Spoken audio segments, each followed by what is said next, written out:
नमस्कार दोस्तों। तो कांग्रेस पार्टी के अंदर जो कांग्रेस पार्टी की मुसीबतें हैं 2014 से जो पूरा उसका सिलसिला शुरू हुआ है वो सिलसिला खत्म होने का नाम नहीं ले रहा है। लगातार चुनाव हारना और उसके बाद अब ये हालत हो चुकी है। अभी कुछ दिनों पहले कपिल सिब्बल जी का भी बयान आया था। जो कांग्रेस पार्टी के बड़े बड़े लीडर्स हैं अब वो भी टूटना शुरू हो चुके हैं। कुछ दिनों पहले कपिल सिब्बल जी का बयान हमने देखा था और अब शशि थरूर जी का तो बयान क्या, उन्होंने तो पूरा आर्टिकल ही लिख दिया दूसरी पार्टी की तारीफ करते हुए, बीजेपी की तारीफ कर दी जिसकी वो हमेशा मुखालफत करते हुए आए हैं। उन सब की भी तारीफ करना अब शुरू कर दिया है कांग्रेस के बड़े नेताओं ने। ये वो लीडर्स हैं जो एक समय पर कांग्रेस का फेस हुआ करते थे, अपने अपने स्टेट में पूरी तरीके से इलेक्शंस को प्रभावित किया करते थे, त्रिवंतपुरम से कई बार एमपी रह चुके हैं। वो शशि थरूर अब कांग्रेस पार्टी से खफा हैं और बहुत ज़्यादा डिससेटिस्फाइड हैं और कहीं ना कहीं अब सीधा सीधा सवालिया निशान कांग्रेस पार्टी या आप और क्लियरली इसको कह लो तो राहुल गांधी की लीडरशिप पर उठाया जा रहा है। ये लीडरशिप पर जो सवालिया निशान है ये अभी से नहीं उठ रहे हैं, ये पिछले कई सारे इलेक्शन से, पिछली लोकसभा में भी ये चुनाव पे जब हारे थे कांग्रेस और बहुत बुरा हाल हो गया था तब भी ये निशान खड़े किए गए थे, सवालिया निशान खड़े किए गए थे। इस बार की लोकसभा में 99 सीट जीत करके एक ऐसा मैसेज दे दिया जैसे हमने पूरा इलेक्शन जीत लिया हो।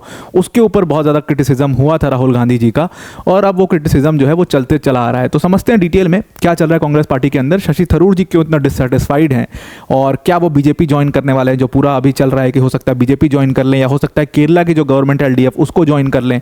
तो देखते हैं उसमें डिटेल में क्या चल रहा है। वीडियो में आगे जाने से पहले एक छोटी सी अनाउंसमेंट है अनअकैडमी टीम की तरफ से कि अनअकैडमी लेकर के अपना फाउंडेशन बैच, और उसमें हमने आपको सीधा सीधा 55% का डिस्काउंट दे दिया। फाउंडेशन बैच 3 लैंग्वेज में मौजूद है, यानी कि इंग्लिश और हिंदी लैंग्वेज में। और इसमें अगर आपको डिस्काउंट के बाद आपकी जो 15 मंथ्स की कोर्स फीस है वो 23,999 की पड़ेगी और 18 मंथ्स की जो कोर्स फीस है वो आपको 25,999 की पड़ेगी। ध्यान में रखिएगा ये ऑफर सिर्फ और सिर्फ 22 फरवरी तक ही वैलिड है, उसके बाद ये ऑफर खत्म हो जाएगा। अब इस पूरे कोर्स के बारे में क्या क्या इसमें आपको मिलेगा लेक्चर के लास्ट में मैं आपको समझा दूंगा। तब तक अपने टॉपिक पर वापस आते हैं। तो देखो शशि थरूर जी ने सीधा इस चीज़ को क्लियर किया कि भाई मैं कांग्रेस पार्टी से बहुत ज़्यादा डिससेटिस्फाइड हूँ, मेरे कुछ इश्यूज़ हैं जिसको एड्रेस नहीं किया जा रहा है। और ये सब सुनने के बाद राहुल गांधी जी ने उनको मीटिंग के लिए बुलाया। अब राहुल गांधी जी ने उनको मीटिंग के लिए बुलाया, मुझे लगता है बहुत देर कर दी राहुल गांधी जी ने उनको मीटिंग के लिए बुलाने में। देखिए अभी चल रहा है 2025 और 2026 में है इलेक्शंस केरला के अंदर, और केरला में इलेक्शन जब होते हैं तो शशि थरूर का नाम वैसे भी सामने चले आने लगता है because he has been a face of Kerala from the Congress and Congress ने उनको हमेशा एक फेस की तरह प्रोजेक्ट किया है। और जो उनका कांग्रेस का फेस है केरला इलेक्शंस के अंदर वही इतना ज़्यादा डिससेटिस्फाइड है, तो जाहिर सी बात है कांग्रेस को एक बहुत बड़ा डेंट 100% लगने वाला है। तो अब राहुल गांधी जी ने उनको मीटिंग के लिए बुलाया है।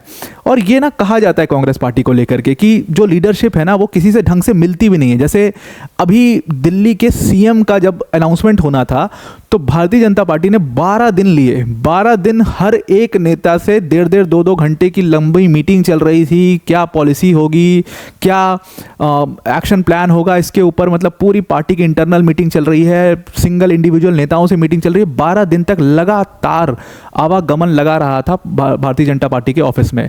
तो ये उनका दिखाता है कि कितने ज़्यादा सीरियस हैं वो इस चीज़ को लेकर के।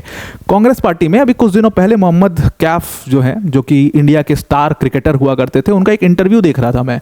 उस इंटरव्यू में उन्होंने साफ कहा कि जब मैं इलेक्शन लड़ रहा था, मोहम्मद कैफ अगर आपको पता हो तो कांग्रेस पार्टी से उन्होंने इलेक्शन लड़ा था इलाहाबाद की सीट से। इलाहाबाद के पास की कोई सीट है, फूलपुर की सीट थी या कहीं की सीट थी, वहाँ से उन्होंने इलेक्शन लड़ा था। और उन्होंने कहा कि जब मैं गया पार्टी की लीडरशिप से मिलने, मतलब राहुल गांधी जी से मिलने, तो 1-2 मिनट की बस मुलाकात हुई। उन्होंने कहा सब ठीक है, बढ़िया, लड़ो कोई दिक्कत नहीं है, और फिर वो चले गए। तो ये एक बहुत बड़ा, ये जो गैप है ना, ये गैप एक बहुत ज़्यादा बड़ा वैक्यूम क्रिएट कर देता है और यही वैक्यूम का फ़ायदा भारतीय जनता पार्टी उठाती है।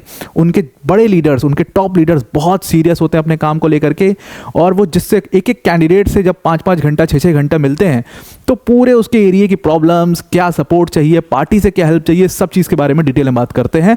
वो गैप कहीं ना कहीं कांग्रेस में बहुत ज़्यादा आपको देखने को मिलेगा और वो अब दिखने लग गया जब टॉप लीडर्स ही निराश हो चुके हैं जो पार्टी की मेन लीडरशिप है उससे, तो जाहिर सी बात है उसका डेंट आपको पड़ेगा।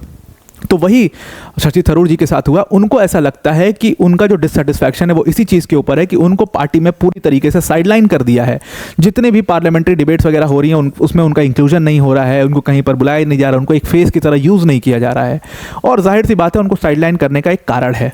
उनको साइडलाइन करने का सिंपल सा कारण ये है कि आपको पता होगा कि कांग्रेस पार्टी के प्रेसिडेंट के ऊपर भी सवाल उठाया गया कि बार बार सोनिया गांधी ही क्यों प्रेसिडेंट बनती हैं, राहुल गांधी क्यों प्रेसिडेंट बनाए जा रहे हैं। तो प्रेसिडेंट कांग्रेस पार्टी में इलेक्शन इलेक्शन से चूज होना चाहिए। तो कहा गया कि चलो ठीक है, नाम के लिए इलेक्शन करवा लेते हैं। तो सोनिया गांधी और राहुल गांधी जी ने मल्लिकार्जुन खड़गे जी को खड़ा कर दिया। अब वो उनके कैंडिडेट थे। ये वही वाली बात हुई जो आपने शायद मॉडर्न हिस्ट्री के टाइम पर देखी होगी, जब गांधी जी ने कांग्रेस के जो ऑल इंडिया कांग्रेस है उसके लिए खड़ा कर दिया था पट्टाभी सीतारमैया को, और उधर से सुभाष चंद्र बोस खड़े हो गए थे, और उसके बाद पूरा कांग्रेस सुभाष चंद्र बोस से चिढ़ गया था। वही हालत यहाँ पर हो गई कि मल्लिकार्जुन खड़गे जी को वहाँ पर खड़ा किया गया और उसके अगेंस्ट में शशि थरूर खड़े हो गए। तो पूरा कांग्रेस महकमा जो है वो शशि थरूर से चिढ़ गया, जो राहुल गांधी के लॉयलिस्ट लोग हैं, और इसीलिए शशि थरूर को साइडलाइन किया जाने लगा। अब जैसे ही उनको साइडलाइन किया गया, छोटे मोटे नेता तो है नहीं वो, तो उन्होंने क्या किया, उन्होंने सीधा तारीफ के पुल बांध दिए सारी अपोजिशन पार्टी के। सबसे पहले तो जिसकी वो सबसे ज्यादा मुखालफत करते थे, पीएम नरेंद्र मोदी की, उनकी ही उन्होंने तारीफ कर दी। उनको कहा, उनकी जो यूएस विजिट थी उसकी खूब तारीफ के पुल बांधे। उसके बाद जिस स्टेट से वो आते हैं, जिस स्टेट से वो कांग्रेस को रिप्रेजेंट करते हैं, उसी केरला स्टेट में जो केरला की गवर्नमेंट है, एलडीएफ की गवर्नमेंट, उसकी तारीफ करना शुरू कर दिया। कहा कि इन्होंने बहुत काम किया इंडस्ट्रियल ग्रोथ के लिए। सिर्फ तारीफ नहीं, बल्कि उन्होंने एक पूरा आर्टिकल लिख दिया कि भाई किस तरीके से जो एलडीएफ की गवर्नमेंट है उसने एंटरप्रेन्योरशिप को बढ़ावा दिया है।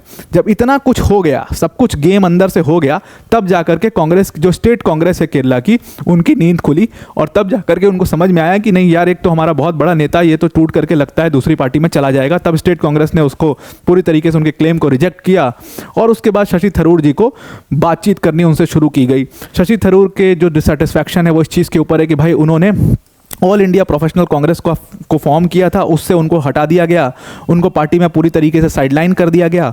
और 2026 में केरला के अंदर इलेक्शंस हैं, केरला के अंदर इलेक्शंस हैं, उसमें शशि थरूर ने अपनी भूमिका को लेकर के बात की पार्टी से कि भाई मेरा क्या रोल होने वाला है, मेरे को कहाँ पर यूज़ किया जाएगा। लेकिन उसके ऊपर उनको राहुल गांधी से कोई क्लियर सवाल के जवाब नहीं मिले। शायद राहुल गांधी को पता भी ना हो कि केरला में क्या चल रहा है, इसलिए नहीं मिला होगा, ऑब्वियस सी बात है। पर शशि थरूर को एक्चुअल में प्रॉब्लम क्या है, उनको बनना है केरला इलेक्शंस में कांग्रेस का सीएम फेस। सिंपल सी बात है, उनका साफ साफ कहना है कि भाई इतने बार से मैं त्रिवंतपुरम से एमपी चुन करके आ रहा हूं, मेरे को केरला इलेक्शंस में सीएम का फेस बनना है, that's it and that is what I need. But Congress देखो अब क्या करने की कोशिश करे, वो एकदम बीजेपी का जो पूरा प्लान है, जो मास्टर प्लान है कि कहीं पर भी किसी भी स्टेट में कांग्रेस, मतलब किसी भी स्टेट में आप सीएम के कैंडिडेट के ऊपर कोई भी बात मत करो। चाहे उत्तर प्रदेश हुआ, अचानक से योगी आदित्यनाथ को सीएम बना दिया गया, सीएम कैंडिडेट ही नहीं रखा गया था। उसके बाद आप देखो हरियाणा में सेम चीज़ की गई, राजस्थान में सेम चीज़ किया गया, दिल्ली में सेम चीज़ किया गया, एकदम उसी को कॉपी करते हुए। मतलब महाराष्ट्र के इलेक्शंस में जहाँ पर 2-2, 3-3 सीएम फेसेस थे उनके पास, वहाँ पर भी उन्होंने कोई क्लैरिटी नहीं दी। सब अपने आप को सीएम समझ के अपना चुनाव प्रचार कर रहे हैं, वहाँ पर भी कोई क्लैरिटी नहीं दी कि सीएम कौन होगा, और अचानक से फिर बाद में उस चीज़ पर क्लियर किया उसको कि कौन होगा सीएम। लेकिन यहाँ पर वही चीज़ कांग्रेस पूरी तरीके से कॉपी करने की कोशिश कर रही है केरला इलेक्शंस में, कि वो डिसाइड ही नहीं कर रहे हैं कि सीएम का फेस होगा कौन। वो कह रहे हैं पार्टी जो है इलेक्शन के बाद अगर हम जीतते हैं तब डिसाइड करेगी कि कौन सीएम का फेस होगा। लेकिन ये कांग्रेस की पॉलिसी नहीं रही है, ये कांग्रेस इस तरीके से काम नहीं करती है। शुरू से ही कांग्रेस एक चेहरा लेती है, उसको प्रोजेक्ट करती है, उसको बड़ा फेस बनाती है और उसको सीएम कैंडिडेट बनाती है। वही काम शशि थरूर के साथ उन्होंने हमेशा किया है, उनको एक चेहरे की तरह प्रोजेक्ट किया है केरला के अंदर। और अब अचानक से जब उनको एकदम साइडलाइन करने लगेंगे तो जाहिर सी बात है कि उनको बुरा लगेगा, वो डिससेटिस्फाइड होंगे। उसके बाद जब मीडिया ने उनसे पूछा कि भाई और क्या चीज़ बातचीत आपकी हुई, तो उन्होंने कहा भाई देखो हमारा तो 1-to-1 कन्वर्सेशन हुआ है, क्लोज डोर मीटिंग थी, उसमें हम क्या डिस्कस कर रहे हैं ये हम बाहर में आपको नहीं बता सकता हूँ। लेकिन मैं आपको इतना बता सकता हूं कि केरला के इलेक्शंस के ऊपर हमारी कोई भी बातचीत नहीं हुई है। अब आप सोचो 2025 ऑलरेडी हो चुका है, केरला के इलेक्शन 2026 में, और केरला के सबसे बड़े कांग्रेस के नेता शशि थरूर कह रहे हैं कि राहुल गांधी से उनकी केरला इलेक्शंस के ऊपर कोई बातचीत नहीं हुई है।